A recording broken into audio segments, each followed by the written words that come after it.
The end of the day with Ray. Hello, my friends. Well, Konica Minolta put out another press release, and every time Konica Minolta puts out a press release, two things happen for me. The first thing is I read the press release, and I'm convinced that Konica Minolta is going to become a profitable company. That has not happened yet, by the way.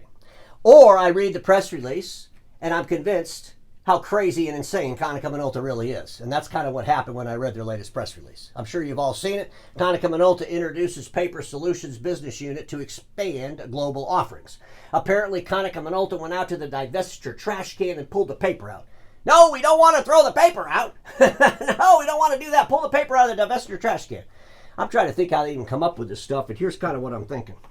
I'm thinking the executives were watching an End of the Day with Ray episode, probably the one I did on Konica Minolta's financials, and they all yelled at the same time, "What will save us?" And the leader said, "We are pulling paper out of trash. We are pulling the paper out of the trash. Here's our Konica Minolta paper plan." Ladies and gentlemen, I don't know if you read this press release, but it's a little bit comical, so I want to read some of it.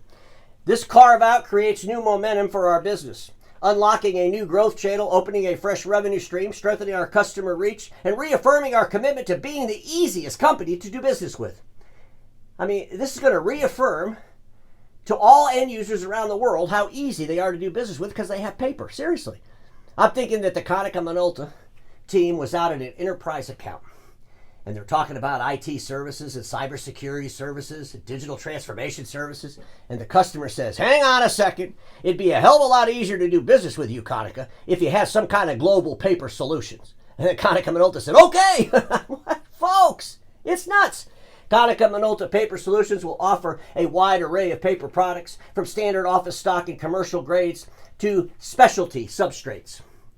But folks, here's what I'm thinking. I'm thinking that Konica Minolta already had the paper business. It was inside the marketing business. So let me read this. Konica Minolta Business Solutions today announced the formation of Konica Minolta Paper Solutions, a dedicated business unit delivering a comprehensive portfolio of paper products to customers across industries and around the world.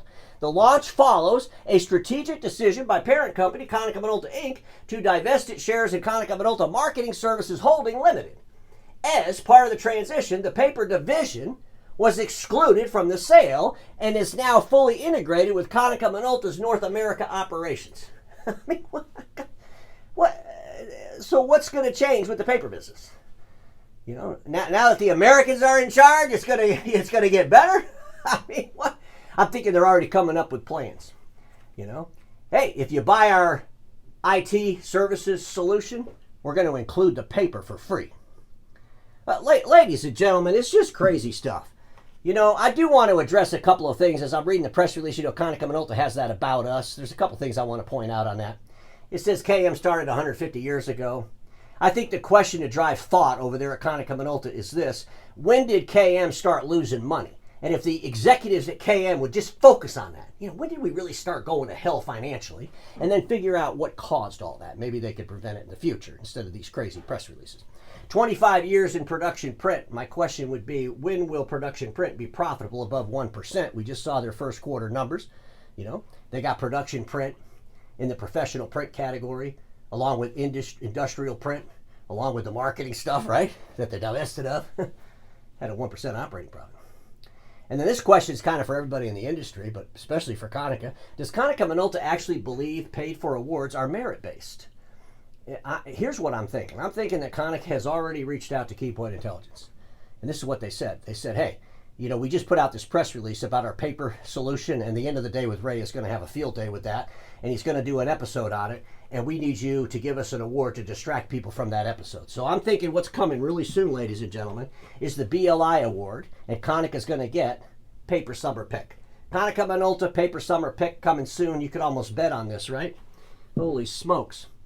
I got to ask Konica a question. Is the paper going to be more valuable to the end users over the DWDX or the industrial print?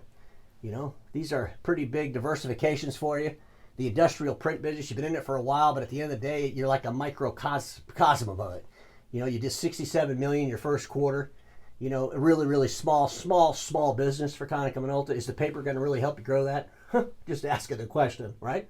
And then the DWDX. When you think about the DWDX, all the IT services, all that stuff, is paper going to be better than that? Because you've been in that business for a really long time and the revenue there is really, really low compared to some of your peers, right? So I'm asking again, is the paper going to be more valuable to the end users and the company?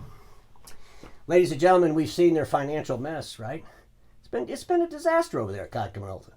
I mean, I had some hope when they ended that first quarter of 2025. My latest episode had a little bit of hope. You know, the company overall had a 4% operating profit. If you looked at the digital workplace and the professional print together, it had a 3.5% operating profit. I was kind of getting hopeful, right? And then this press release comes out and all that hope just vanished. I think that the CEO of Konica Minolta USA really should have learned from his predecessor. And we all know what happened there, right? All covered, all this crap that was bought up under all covered. Well, just craziness, right? Craziness. A lot of press releases, right? A lot of press releases. Don't catch every squirrel. Most are nuts. That's my advice to Konica Minolta. I'm thinking Konica Minolta executives were in the office. They looked out the window. They saw a squirrel. Something hanging out of the squirrel's mouth. It looked like a pamphlet that said selling paper plan, and they ran after it and they caught it. Don't catch every squirrel. Most are nuts. And everybody watching me knows this. Status quo is the killer of all that'll be invented. Don't get stuck there. I'll see y'all tomorrow.